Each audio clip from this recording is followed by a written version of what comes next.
The saws used to dismember her body were bought by her killer back in March. Can you believe a husband could do something terrible to her wife? In exchange for a 35-year plea deal, led detectives to her body, which they were horrified to discover was dismembered. This story is about a man who planned to kill his wife and then used acid to hide what he did.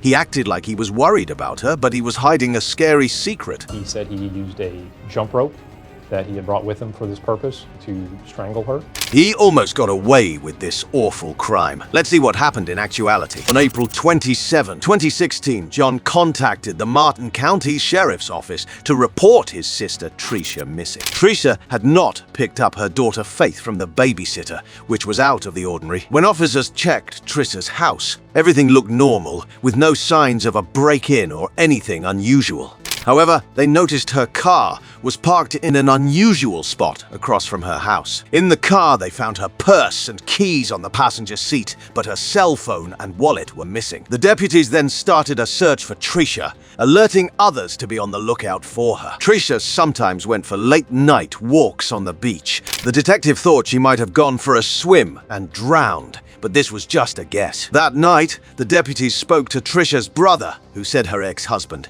Mr. Williams, might have been the last person with her. Mr. Williams, when contacted, said he was in town to visit his daughter, something he often did. Stephen Williams was a former Air Force member with no criminal record. Trisha, who had custody of their daughter Faith, allowed Stephen to see her anytime. On April 26, Trisha left Faith with Stephen for the evening. The next day, Trisha was supposed to pick up Faith from the babysitter and go to work, but she never appeared. Stephen, the last person to see Trisha alive, was brought to the Martin County Sheriff's Office for an interview. He explained that he picked up his daughter Faith from the babysitter. That night, around midnight, when Faith became fussy, he texted Trisha, asking her to come and calm Faith. Trisha replied on my way, awesome. She arrived, comforted Faith, and made her happy. This was around 12 or 1 a.m. So I text her, like, hey, Faith is super fussy, I know it's late, but if you're up kind of thing, like, would you mind coming and calming her or whatever? And then she texts back, like, on my way. Awesome. So a few minutes go by, she comes over, she sits with Faith. Faith is happy now. 12:30, 1 o'clock by now. Probably up to midnight. Yeah. After calming Faith, Trisha was about to leave, but her car was out of gas, which frustrated Stephen. She suggested a nearby gas station, so Stephen offered to help, and he drove to the gas station about half a mile away. He bought a gas can, filled it with 2 gallons of gas, and returned. He put the gas in her car and said good night, telling her they could contact each other the next day. That was the last time he saw her. The next day, Stephen took Faith to Walmart and messaged Trisha, but got no response and her phone went straight to voicemail. Not wanting to drive at night and unable to reach Trisha, he decided to leave Faith with the babysitter, where he had picked her up, and then he went home. Next day, Faith wakes up. I take her to Walmart. And I messaged her that day after getting no reply. Straight to voicemail. I'm like, well, that's annoying. I don't want to stay here all day. Like, I don't like driving at night. So I was like, you know what? I'll just take her to Denise. That's where I picked her up from anyway, and that's who normally watches her. The detectives found it strange that Stephen would leave town without knowing where Trisha was. It would be like 1 in the morning or 3 in the morning, and she'd be like, oh, I wanted to go for a walk. She would say, like, I want to talk with God. But it's like, at 2 in the morning, you're just going to be walking the neighborhood by yourself. Like, you don't even have, like, some pepper spray. You don't have your phone. Like, Is she that kind of person that's oblivious to that stuff? The detective suggested to Stephen that if he was involved in Trisha's disappearance, whether accidentally or intentionally, it was time to speak up. If this scenario that's involving you is a scenario where you either accidentally, intentionally, I don't know, did something, now's the time to tell us. Meanwhile, the search for Trisha Todd, the missing mother from Hope Sound, continued. She was reported missing on Wednesday. Sheriff William Snyder emphasized the importance of not missing any details, although there was no evidence of a crime. The circumstances of her disappearance were suspicious. The police searched everywhere for clues about Trisha. During their investigation, they found out some alarming things about Stephen's past. They discovered he had killed Trisha's puppies. and had a history of troubling behavior. Trisha's mother shared a shocking story about Stephen punching Trisha in the stomach when she was pregnant, hoping to cause a miscarriage. Detectives found a problem in Stephen's story while reviewing the events. A neighbor saw Stephen leaving in Trisha's car, which he hadn't mentioned. Drove the white car away. Looking for evidence, they got surveillance videos from nearby businesses. The videos showed Trisha's car leaving her house, which was suspicious because Stephen said she didn't leave until around 2 a.m. This made Stephen a suspect. After looking at videos from 3 cameras, detectives spotted someone who looked like Stephen walking near Trisha's house early in the morning. This person had a unique way of walking and was heading north from Trisha's place. This was a big discovery for the case. The detectives decided to question Stephen again with this new information and called him in for another interview at the police station. Detectives told Stephen that a neighbor saw him leaving Trisha's car. You recognize this area here? That's the entrance to the community, isn't it? Yeah, it's one way in, one way out. They didn't show Stephen the security camera's footage because it was unclear. The detectives explained to Stephen how they saw Trisha's car pulling in at 12:20 a.m. and then leaving a few minutes later. A couple minutes later, that same car, her car, makes the U-turn right here. Okay? And back. We see the car coming back in here. They mentioned cameras capturing footage of people walking.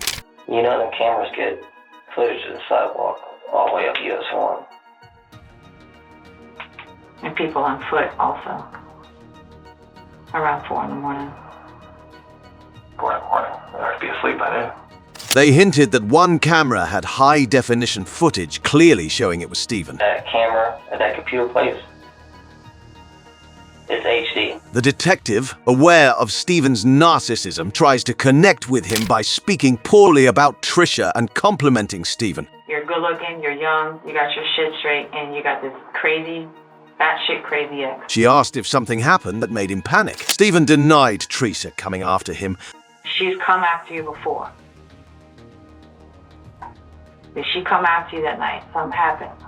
And you were just, oh shit, what do I do now? No, she never came after me, nothing. It's an overwhelming amount of evidence pointing at you. So help me continue painting this picture of you.